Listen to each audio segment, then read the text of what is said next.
Happy Wednesday morning, everybody. Welcome into Morning JOX here. Conrad Van Order, Damian Mitchell here with you for the next hour, getting you set for another great day around the sports world. We have college baseball going on. We have a champion that was crowned last night in one of the major sports. Maybe another one going to be crowned tomorrow night as well. But yeah, we're going to continue on with the little bit of the topic that we started yesterday. And if you missed yesterday's show, it was just kind of a fun exercise I wanted to throw out there. And we did it for Alabama and Auburn yesterday. And it was make or break games for the upcoming college football season in sense of, if you win this game, maybe you're headed off in the right direction of being in the playoff conversation and reaching the goals that you've set out for yourself. And if you lose that game, then, kind of how bad could things potentially get for you? And so we went through that. We did kind of a deep dive on Alabama and Auburn yesterday. So I have some other schools that I want to get to today, including the likes of Texas and LSU and some others. So we'll hold on to that for a little bit. But again, just like yesterday, you can go ahead and start thinking if you need a refresher on any of their schedules. You are more than welcome to go and look them up. But yeah, we're going to look at some of the make or break games for teams around the SEC as we start to ramp up for our college football season, because SEC Media Days is less than a month away. And that is, at least for me, Damian, I feel like that's when, and I think for most of us here, that's, I guess, the unofficial kickoff almost, is that's where like you really start getting into it. And essentially from that point on until the end of January, it's all ball. Yeah, like for me, and I know for you as well, like that's kind of the start of the year. Like it's the opening kickoff. Yeah. Like to me, it feels like the opening kickoff, because at that point, we know after SEC Media Days, it's camp season. So it's all about hearing what we hear from different teams and stuff during camp, and we're just counting it down to the actual kickoff. And I think that SEC Media Days for us, and we kind of get because we get the chance to give our SEC predicted order of finish, all our top teams, all our preseason picks for players and positions, and it kind of sets you in the mode of, okay, yeah, now it's time to lock in. We kind of know what our schedule is going to be from that point forward, but it can't get here fast enough. It really can't. I'm itching for something, because we know now.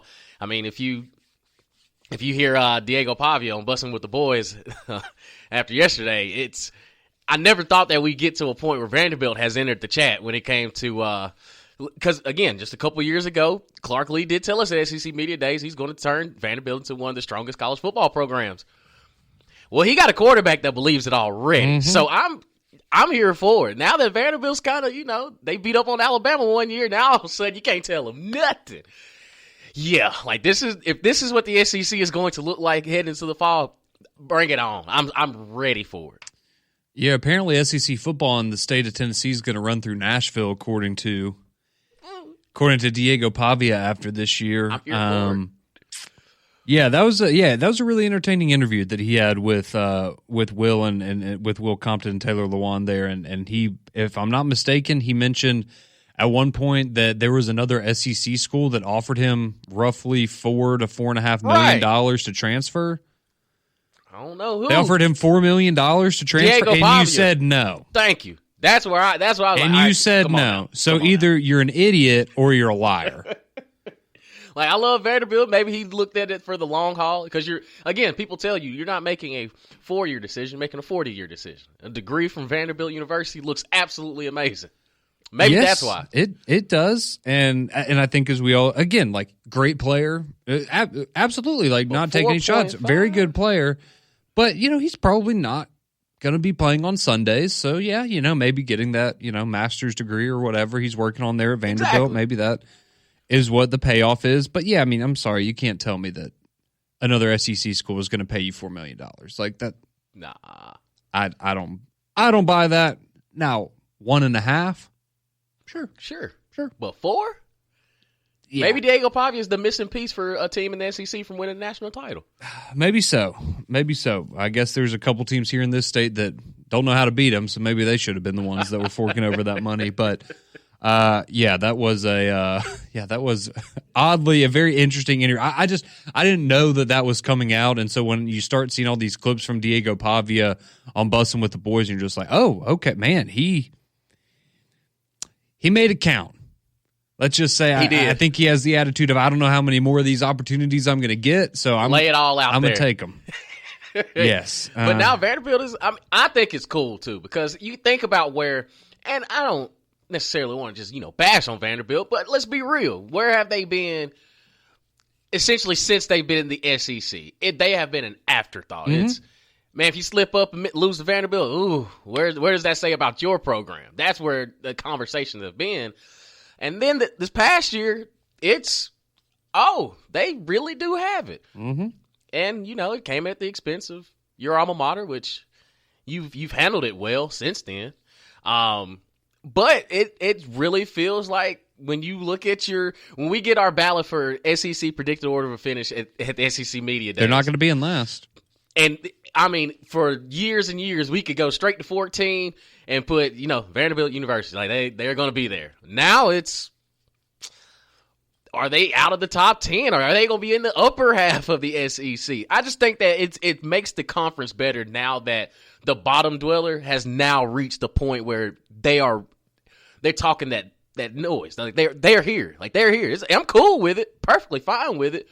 But how much of it was last year just a flash in the pan? Like, man, you got Diego Pavia. He ain't sneaking up on us this year. Mm-hmm. And how about, do they go back to reality? Or is Vanderbilt here to be good? Not great. But is Vanderbilt here to be good? Yeah, that is a question that we will have answered in a number of months. Yeah, it's going to be an interesting year for Vanderbilt. So certainly, I know the expectations are much higher than they have been in recent memory, and as they should be. But again, it's just there's a number of teams and they're in different categories, but similar to a South Carolina, right? How do you respond in a similar fashion of nobody really expected anything from you last year, but now that's changed. Are you going to be able to deal with that added pressure and like you said, Damien, not being able to sneak up on anybody, but. At least for Vanderbilt, as we know, baseball's always been the steady sport for them, where they have been able to take the spotlight from time to time, and they are pretty familiar with Omaha, Nebraska, which is where the College World Series is currently underway. And yesterday, thanks to the bad weather on Monday night, you got 3 games yesterday. Well, I guess 2.5 technically, but you did have to start off the day LSU and UCLA wrapping up their game. Of course, that game got put in a rain delay on Monday night, so they played it early yesterday. The loser of this game was going to then have to play again tomorrow night or yesterday night, which is what happened when LSU beat UCLA 9-5. So LSU, they have now advanced on to today, where they will face Arkansas. But LSU, they put UCLA in the losers bracket with a 9-5 victory. So LSU now 1 win away from returning to the championship series there in Omaha. And so then as a result of that, you had UCLA, who then fell into the losers bracket to face Arkansas. And that was an elimination game that you had going on last night. You also had Oregon State and Louisville. That was the early game yesterday. Louisville, they walk off on a sacrifice fly to eliminate Oregon State. So Louisville, they have advanced to the semifinals. So Louisville's going to take on Coastal Carolina. Haven't seen Coastal in a couple days. They went in there. They said, hey, we're going to win a couple games. We're going to take some time off. So they were absolutely cruising. So now Louisville, they get Coastal. Coastal has to win one of the next 2 games. If they win one of the next 2, you go into the championship series. Louisville have to win both of these games. So you have to win today, have to win tomorrow in order to advance to the championship series. And I saw this. They were, I guess, doing a little feature story on this on ESPN, but apparently one of the guys on Louisville's baseball team is getting married on Friday. And so, yeah. And so they were talking about how if Louisville advances, him and his groomsmen are flying back home. He's getting married on Friday, and then they're going back to Omaha on Saturday to play in the College World Series. So he's either going to get married fresh off of being eliminated from the College World Series or sandwiched in between the semifinals and the finals. Talk about a whirlwind of emotions. Yes. And also it kind of shows that you didn't expect to be here. That would also be yes. I kind of had that thought too, where I was like, you're telling me you couldn't have said, hey, let's literally a week later. Right. You couldn't have, hey honey, let's do the next weekend. but didn't think we were going to make it this far. No, but yeah, so that was just kind of an interesting story there with the Louisville team. But yeah, so they hit a walk-off sack fly yesterday to keep their hopes alive. So Arkansas, they were taking on UCLA last night, hoping to keep their hopes alive as well. And for a while, it looked like it was going to be fairly similar to what you got against Murray State.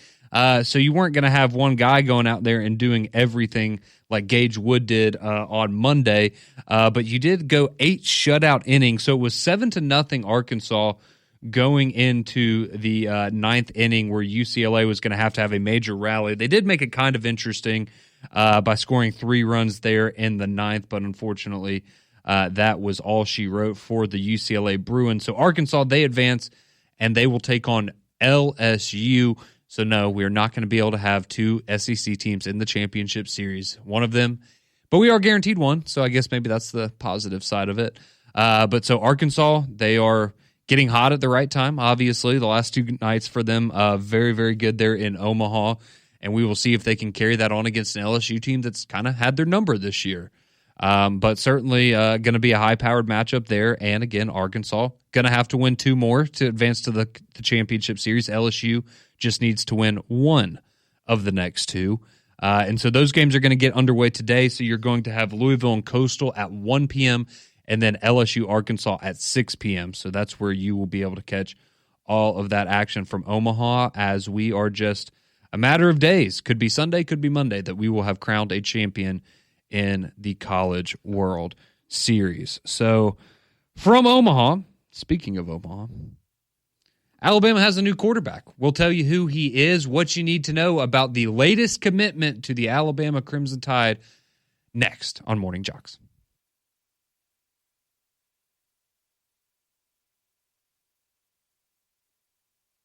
6:16 here on your Wednesday morning. Appreciate you tuning it in here to Morning JOX. Conrad and Damian here with you. Coming up in just a little bit, around 6:30, we're going to dive into some make-or-break games for teams around the SEC this year. So I've got Texas, got LSU, I've got Florida, I've got Georgia. We will, if we don't get through all of them today, we will definitely make sure to get to them tomorrow. But want to get your thoughts on the Courtesy GMC text line, 205-834-9450. Who are your make-or-break games for some of the teams in the SEC this year with college football playoff expectations? We did Alabama and Auburn yesterday. If you missed it, feel free to send in those as well. We're always happy to take that from you. But a little bit of college football news. If you missed it yesterday, the Alabama Crimson Tide, they landed a new quarterback in their 2026 recruiting class. So I think we all expect that Keelan Russell is going to be the guy. Ty Simpson's going to be the guy this year, it looks like. And then next year, you would assume Keelan Russell would take over the reins, and all goes according to plan. You'd get 2 good years with him at the capstone, and then he would be probably a first-round pick in the NFL draft if everything goes the way that him and Alabama fans are expecting. So who would be the guy after Keelan Russell? Well, maybe it'll be Jet Tamala, who is a 4-star quarterback out of Omaha, Nebraska. So he had been committed to Iowa State. So just think about this now. Back-to-back years, you went and got a quarterback that was committed to SMU that no one had really heard of. Now we know a lot about Keelan Russell. And now similarly here with Tamala, you just wonder, is this going to be another situation where, okay, Alabama finds maybe not a diamond in the rough. I mean, he's a 4-star prospect, but, you know, someone that maybe was flying under the radar of the bigger programs a little bit. And yes, I know, I'll go ahead and make the joke. Inevitably, I'm sure tomorrow we'll wake up and he will be a 5-star. More than likely. Now that he's an Alabama commit. That's just the way it works, right? But Bama. Absolutely. But he is 6'4", 210 pounds. So he's got well, that's what they call prototypical size. Mm-hmm. And the NFL loves those kinds of measurables. But he was a junior this past season at Millard South High School in Omaha, Nebraska, where he accounted for 47 touchdowns and only 3 interceptions. So pretty good. Granted, probably fair to also ask, well, what's the level of competition like in Omaha, Nebraska? Probably a little different than in the South, but it's all right. Arch Manning didn't play tough competition in Louisiana, right? And we're all excited for him. So maybe this will be the next and the thing is too, he's got time. His size 6'4", 215. Like, hey, That'll play. Yeah, we can coach that. We can coach that. But, I mean, hey. They might need to watch out for Nate Oates, too, because I don't know if you saw him, Damien, but some people were sharing some of his basketball highlights. Uh-oh. Don't tell me. Dual sport athlete? He got the hops. Okay. Mm-hmm. He's got some juice. If the NIL deal is right, I don't see why he can't do it. As soon as you get done playing for the national title, just hop right into conference play in basketball. Just hop right into it. He'll be good. Yeah, maybe so. So, so Alabama, they land their quarterback in the 2026 class. Again, he could always change his mind. Again, all these things come with, that little caveat of until they sign on the dotted line, nothing is officially official in this day and age of college football, but it does look like Alabama has their new quarterback in Jet Thamala, the 4-star quarterback, the number 1 player out of the state of Nebraska, and he is the number 15 quarterback prospect in the 2026 class, according to 247 Sports. So a little bit of news there for you Alabama Crimson Tide fans. Well, how about the college football playoff? We had some, I don't know if we're going to call this news. We had an update on the college football playoff. So if you're not familiar, the conference commissioners are meeting this week and trying to essentially come to an agreement on what the college football playoff format will be. So there has to be a decision made by December 1st of this year for what the format's going to be for next year, right? So that's the deadline we're looking at here. Fair to say there's some time left, right? You got about 5.5 months to iron this out, but I think we all know that you'd probably just kind of rather have it taken care of, right? So you don't have to worry about it so much. But there's an interesting update that came out of the conference commissioners' meetings yesterday, and it is that they have allegedly decided to start over their discussions on what the college football playoff format will be. Because if you remember, we all started out, all right, SEC and Big Ten, they wanted the 4 automatic bids. The ACC and the Big 12 were going to get 2. But then you had some people pushing back about the 9 conference game schedule for the SEC. Okay, well, then we agreed on the 5-11, right? That sounded pretty good. You get your 5 conference champions that get a first round, or they get the first 5 spots. And then the other 11, it's just who are the 11 next best teams in the country. And it felt like we were kind of moving in the right direction at one point, at least to me, Damien. It kind of felt like, okay, we're progressing here. But now, according to sources, they have decided to start over their discussions. Again, the Big Ten and SEC initially each wanted 4 automatic bids, and 2 would go to the ACC and the Big 12. However, the ACC and the Big 12 weren't okay with that model. Let's see, the SEC coaches then publicly did not support the 4 automatic qualifiers model, so that kind of threw a little bit more water on the fire there. And that's when you had the 5-11 model that came out, like I just discussed. The SEC is now banging the drum that they want a guarantee that the College Football Playoff Committee is going to give more weight to strength of schedule when it comes to determining who is going to participate in the playoff. However, the problem with that, it's kind of subjective, right? You can't. How do you measure it? Yeah, exactly. How do you measure it? You can't force that. It's just what their opinion is of who the 12 or 16 or however many best teams are and how they want to determine that. So again, that's something you could say, oh yeah, we'll give that to you, SEC, but you can't guarantee that it's going to happen. So maybe that's ultimately the way that goes. But yeah, so the deadline is going to be December 1st for when they make a decision on that, but it seems, the Big Tens, they're kind of sitting there like, hey, we've got everything covered, right? We're one of the best conferences. We play the 9 conference games.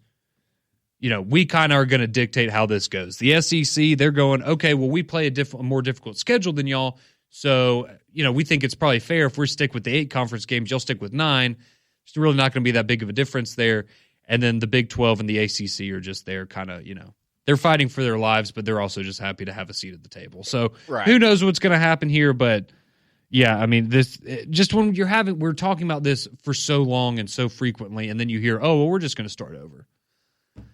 Like, come on, what are we doing? We could have talked about this months ago. Like, okay, at least start the conversation there that we're starting over. Yes.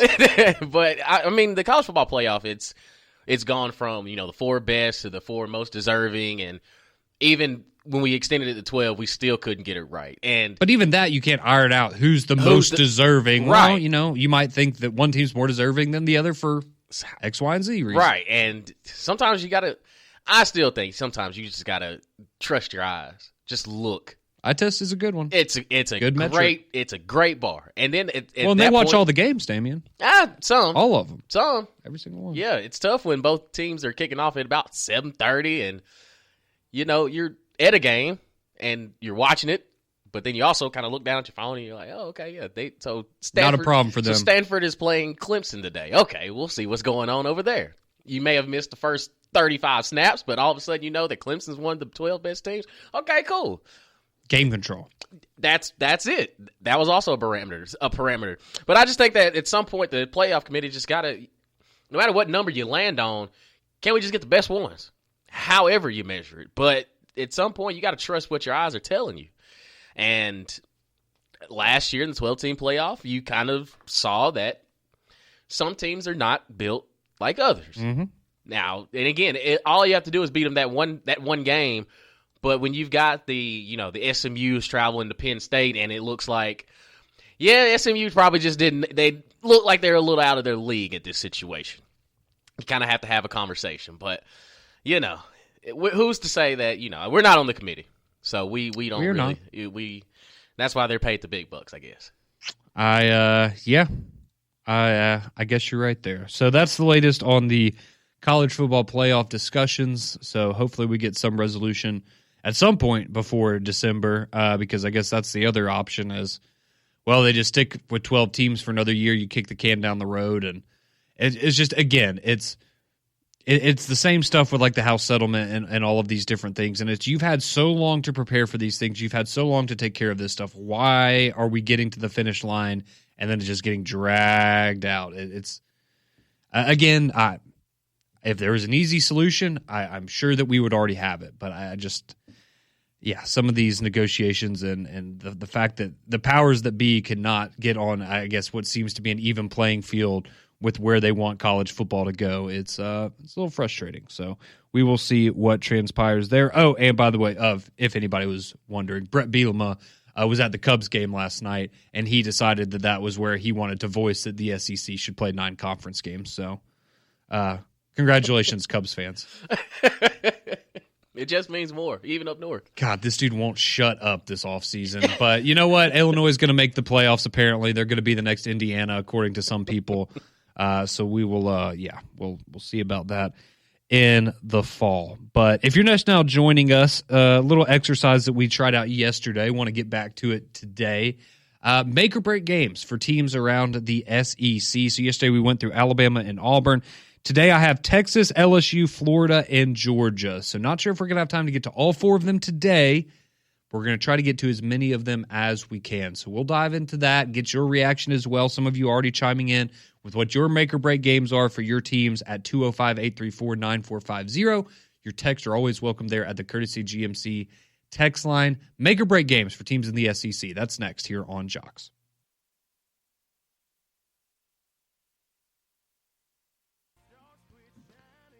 6:33. Appreciate you joining us on the Wednesday edition of Morning JOX. Conrad and Damien here with you, about to dive into some make-or-break games for teams around the SEC as we start getting ramped up for college football season.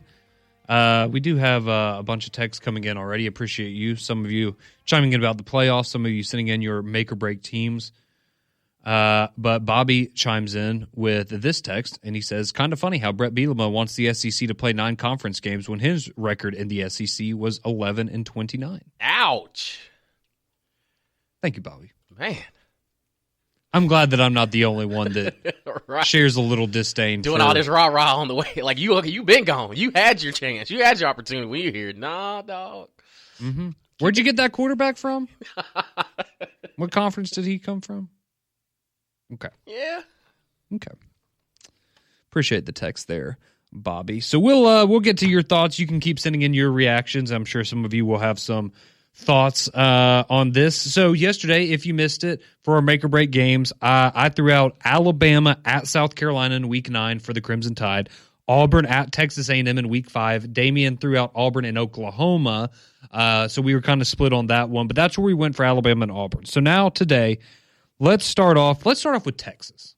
All right, let's start off with Texas because they're the, I guess the expectation, what all the experts, such as us, will tell you is that Texas is going to be the best team in the SEC heading in, at least on paper, right? So Texas is a little bit of an interesting one. Their schedule it's nothing crazy. We do know the Ohio State game to to start things off there is certainly going to be a big challenge, but outside of that, it certainly is manageable. So for me, with my thinking with Texas is, okay, is there a chance they don't make the playoff? There is. Probably pretty unlikely, though, right? Just with what their schedule is, how good we know what their floor is. I find it hard to believe that this isn't going to be at least a 10-2 team at the end of the season. Could be wrong. So that's why for my make-or-break game for Texas, I went with the Georgia Bulldogs. Now, this game comes late in the season. It will be your 10th game of the regular season at that point. It is on the road at Athens. But again, this for me is the make-or-break game because this is the next step game, right? This is all right, you had a good first year. You made the postseason. You made it to Atlanta. But when it mattered most, you couldn't find a way to beat Georgia. You lost to them in the regular season.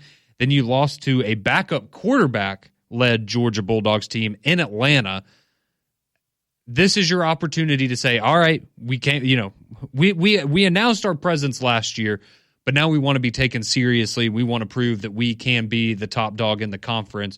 And in order to do that, you have to beat the Georgia Bulldogs. So I would go with Georgia, and that being such a big game for Texas. Of course, you do have Texas A&M and Arkansas that are going to be after that. So those aren't going to be, cakewalks necessarily. And I do think, going to Ohio State that first game of the season, maybe that's a loss. And so at this point, if you tripped up somewhere else along the way, this could be the game you need to win to secure a spot in the college football playoff. So again, maybe not as make or break as what we were talking about with Alabama or LSU, where, oh man, what if Texas is 5-3, through 8 games, and what kind of is the narrative around Arch Manning and Texas at that point? But I feel like Texas is going to be a playoff team, but now can you show us that, hey, we can beat the best of the best in the SEC? We saw you beat Alabama a couple years ago. Now let's see what you can do against Georgia, and then I think that's when people maybe start to believe, hey, they can go win a title now. Yep, I agree with you 100% because so say if you drop the Ohio State game, still one of the top teams in America. Nobody's holding that against you. Right. It's about, kind of to your point, what you said about Georgia, it's last year. It's not only did you get them at home last year, you couldn't pull it off, you lost to them in the SEC championship as well. So I think to your point, I think it's a very – Texas has to get over that hurdle because now we know you're good, we know you're elite, but staying there and beating the top team in the conference, that's the only threshold that's the last hurdle you got to jump over. And I think, we saw Arch Manning hop in against Georgia the first time and he like a deer in headlights. Mm-hmm. So now you're the man, big dog. You're going to Athens on top of that. So if you really want to see this Texas team take it up another notch, they got to go to Athens and pull it off. Absolutely, and it's not going to be an easy thing to do. But again, for your Texas schedule, just looking at it, you do have Ohio State, like you mentioned, which is going to be tough. You have to go to Florida for your first SEC game. Could be going to the Swamp is always difficult, but I feel like we'll learn a lot about Florida kind of in that game. Oklahoma, that's a coin flip, right? It's a rivalry game. If Oklahoma is better like we expect them to be, maybe this is a game that does look a little trickier there. But Ohio State and Georgia, if you split those two games, I don't see a path for you to not make the college football playoff, barring some crazy upset somewhere that, no one's going to be able to predict. So, again, Georgia would be my make-or-break game. Damian, in agreement there for the Texas Longhorns because you have to be able to get over that hump. Now, we saw it last year, had a good first start to your tenure here in the SEC, but now you got to beat the team that beat you twice last year. All right, how about those Georgia Bulldogs? We'll just make the jump over there. Definitely a little bit more difficult schedule than what you're dealing with there with Texas. And this one was an interesting one. I'm sure there's some people out there that would say Alabama just because, again, you beat them in the national championship, but you're, 1-9 your last 10 games against the Crimson Tide, if I'm correct there. And I think that would be a strong one. I think the Auburn game, again, depending on we kind of talked about that yesterday with Auburn and what that game could look like if Auburn takes care of business, and maybe that ends up being more of an impactful game. But I actually went with Ole Miss for Georgia, and certainly part of that is the revenge factor, but this game comes in week 8. So we're a little over halfway through the season. You've already played Alabama. For the sake of this exercise, assume that they lost to Alabama. Not saying that's guaranteed, but for the sake of the exercise, let's say you lost to Alabama already. All right, maybe you had a close game against Auburn and Jordan-Hare. Maybe you even lost that game. But let's say you split Auburn and Alabama, right? So you have one loss going into Ole Miss. This is a team that, as we know, Damian, and you have pointed out a number of times this offseason, physically manhandled you last year in Oxford. So what happens if that happens again and you now have 2 losses after week 8? You still have a Florida team that we expect to be better and I think would have beat you last year if DJ Lagway didn't get hurt in that game. And you still have to play Texas, as we just discussed. And again, I'm just saying, we saw it last year. I don't think Georgia Tech is that's not a shoo-in game at this point either. So I would go Ole Miss. Again, I think Georgia's going to be very, very good this season. But you have the fact that this is a team that we saw absolutely dominate you last year. If you lose this game, you might potentially be on your second loss of the season after tough games against Alabama and on the road at Auburn. And you still have Texas looming. So this could be one of those games that you look back on and go, man, that was the game that we let slip away and maybe is why we're on the outside looking in of a college football playoff. Yeah, I was going to take the easy one and say Alabama because I think that to me, it kind of makes the narrative now that the stars literally have to align for Georgia to beat Alabama because, yeah, you got them the one time, and the one time you got them was the national championship. And a lot of things, and, you can say, okay, well, Jamison Williams got hurt. John Mechie had already been hurt. So you can have the argument. I'm not going to disagree with you, but psychologically, if you can't beat them at home, you can't tell me that it's not in the back of all of these players' minds. Like, no matter how good or no matter how much success we have, we cannot beat this team. Mm-hmm. Because if you go back in that first half, it was almost laughable that Georgia didn't even look like they belonged on the football field amongst everything that had happened in Alabama. With the regime change, players, everything was different, and you were on the verge of getting absolutely boat raced out of there. Now, you could put up a great fight in the second half, but you hang your hat on like, oh, yeah, we could have gotten you in the second half. But I'm in agreement with you that it's Ole Miss because of the fact that I witnessed an Ole Miss team that they have a lot of flair. They are known for their offensive style of the ball. But defensively, I had never seen Ole Miss line up and say, we are welcoming the fist fight with Georgia. And not only are we going to win the fist fight, we're going to beat you down. And that's exactly what happened. How do you rectify that? Because to your point, you look at the schedule, Tennessee is not going to be as good as they have been. And even last year, they found a way to beat them at home. I think it'll be a little bit tough. I think it'll be a little bit tougher to try to say that Tennessee can pull it off at home because I don't think they have the Jimmies and Joes just yet. But Alabama, again, say the stars do a lot, you knock them off. You are riding high with Kentucky, Auburn. Then the real test is going to be, okay, is Ole Miss just as physical as they were last year? Because they hit us in the mouth, we didn't have an answer for it. Also, is Austin Simmons that dude? Is he going to be just step in and be that next line of Ole Miss quarterbacks that is going to put up numbers and see where it goes from there? So if you drop that one, you have to almost.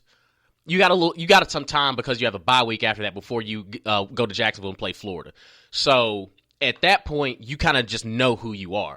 So can you rectify that in a short amount of time because you got Florida, you got Texas, and again, you got a rivalry game with Georgia Tech who took you to 8 overtimes. So I think that for Georgia, yes, they're the reigning SEC champions, but I've even said going into the season that I'm not as high. I do still think they are a good to great team, but I don't think they're that, just because you see the G on the chest or on their helmet that they're going to they still own you first. They're not the Jordan Davises of the world aren't lining up on that defensive line. You don't have the Nolan Smiths and Nolan Walkers and things they still have to go out and play the game. So it's not just, Georgia's getting off the bus and like, man, we're already down 7. It's, no, you got to play them. Like, they have to prove it to me. Yeah, no, and I think no doubt, Georgia's a top 3 team in the SEC going into the year. I would also say I think they're number 3. But that is a discussion for perhaps another day. So we see you on the text line, 205-834-9450. Y'all wanting to chime in with your thoughts on the make-or-break games for teams around the SEC. We just did Texas. We gave you Texas, their trip to Athens to take on Georgia, being their make-or-break game, and then for Georgia, their revenge matchup against Ole Miss there in Athens. So on the other side, we'll get your thoughts, get your reaction. We see you on the phone line as well. Deacon, your reaction to make-or-break games in the SEC. That's next here on Morning JOX.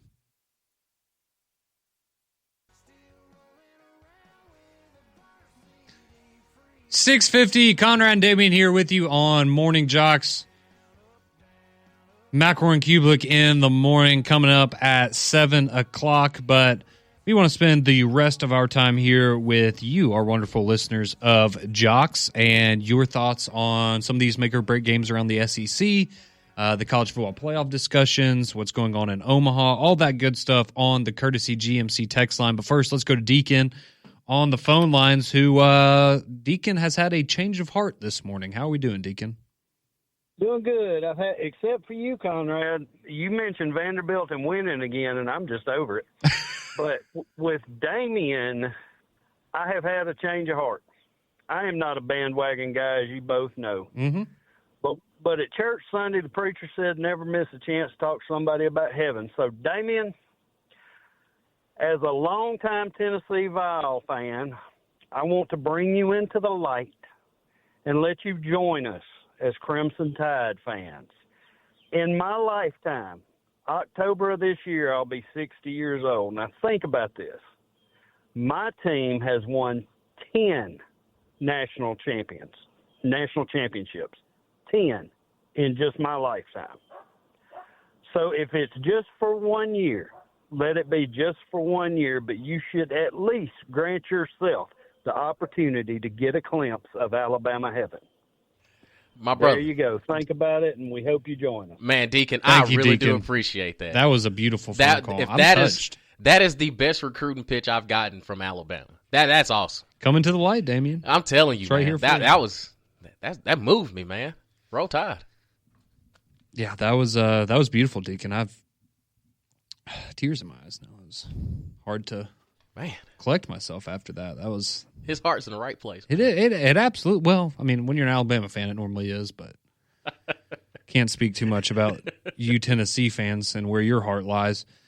Let's see. Let's go to the text line now. Get your thoughts on these make or break games around college football. Let's see. Antoine chimes in. He says, as much as I hate Georgia, they are still the team to beat in the SEC, not Texas. Texas gets too much love, and their schedule was weak last year.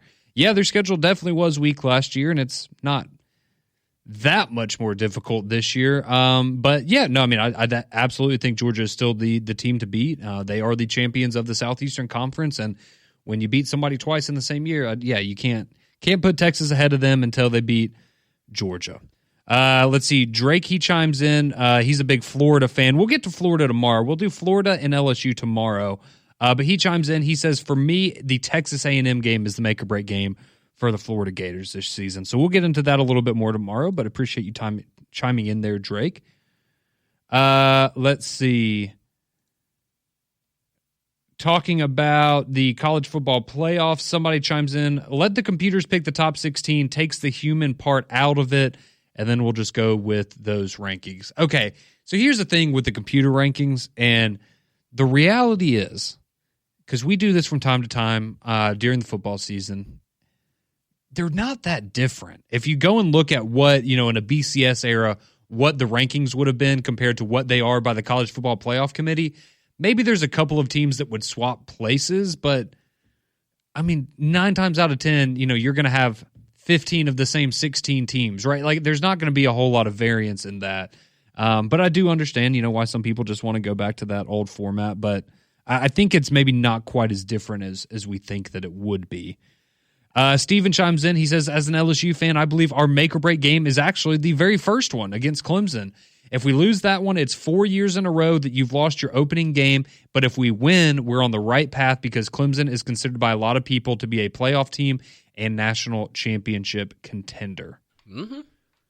Yeah, I mean, that's not the one that I picked. I'll go ahead and tell you that. But that is absolutely a fair argument there because, yeah, you need to win one of these season openers at some point and protect the table if you do lose. Mm-hmm.